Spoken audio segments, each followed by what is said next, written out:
Hello दोस्तों ये जो स्टेबलाइजर आप देख रहे हैं ये वी-गार्ड कंपनी का VG400 मॉडल है, जो कि ना 1.5 टन तक के लोड पे इसको इस्तेमाल कर सकते हैं। तो दोस्तों उसको ना हमने एसी में लगाना है, तो एसी में इसको किस तरह कनेक्शन करने हैं चलिए देखते हैं। देखिए दोस्तों सबसे पहले देखिए इसमें देखिए इसमें मेंशन किया हुआ है, देखिए इसमें इनपुट आउटपुट नॉर्मल और ये कट ऑफ इसमें मेंशन किया हुआ है। तो आप उसके बैक साइड में देखेंगे, देखिए एक कैप लगा हुआ है, इस कैप में लिखा हुआ है remove the cap for correction. तो ये कैप ना दोस्तों हमको हटानी होगी और उसके बाद हमको करेक्शन करने पड़ेंगे।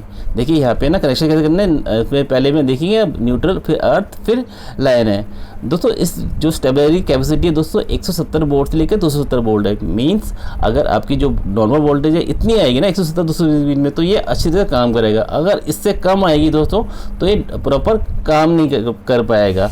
ठीक है दोस्तों इसमें और भी फीचर है, जैसे अगर लो वोल्टेज आती है तो ये कट हो जाएगा और हाई वोल्टेज आएगी तो भी ये कट हो जाएगा। तो काफ़ी अच्छा फीचर है इसमें, और इसमें थर्मल प्रोटेक्शन भी है। तो दोस्तों इसके साथ है ना हमें एक पेपर मिलता है, इस पेपर में हम देखेंगे इसमें ना अलग अलग मॉडल के ना मार्किंग स्कीम लगा के, जैसे कि हमारा मॉडल VG400, तो इसमें ना ये देख रहे हैं हम, तो यहाँ पे ना 2 पॉइंट दिए गए हैं। तो इसमें ना आपको मार्किंग करनी है, दीवार पे रखकर इसमें मार्क करके करनी है, और उसके बाद ना वहाँ पे होल करके ना आपको उसको टांग देना है। इसी तरह देखिए दोस्तों ये ना अलग अलग जो मॉडल है उनके लिए भी दिया गया है कि आपको ना ये होल इतनी दूरी पे करने हैं। तो अच्छा काफ़ी अच्छा फीचर है।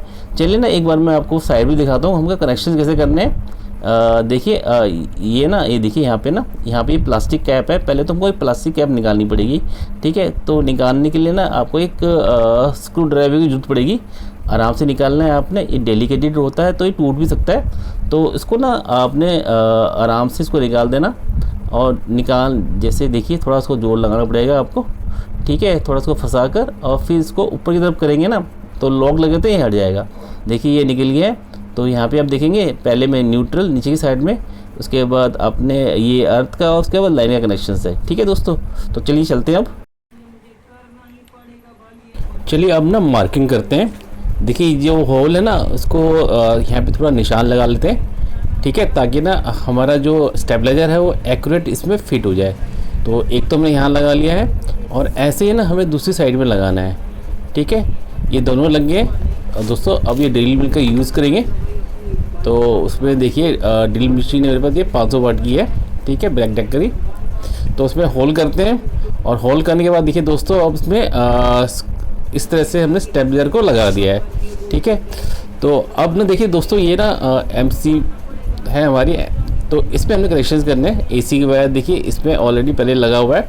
तो पहले क्या दोस्तों ना हमें जो वायर है वो AC वाली वायर वो निकालनी पड़ेगी, ठीक है। और इसको यहाँ पे ना देख रहे हैं आप 2 स्क्रू हैं, इसको लूज़ करेंगे, और जो दोनों वायर हैं दोस्तों ना वो इजीली बाहर निकल जाएगी, ठीक है दोस्तों। देखिए ये बाहर निकल गया है। और उसके बाद दोस्तों ना फिर यहाँ पे हम देखेंगे फेज़ और न्यूट्रल कहाँ पे आ रहा है, क्योंकि दोस्तों ना ये देखना बहुत ज़रूरी है। उसके हिसाब से ना आपको अपने कनेक्शंस करने हैं।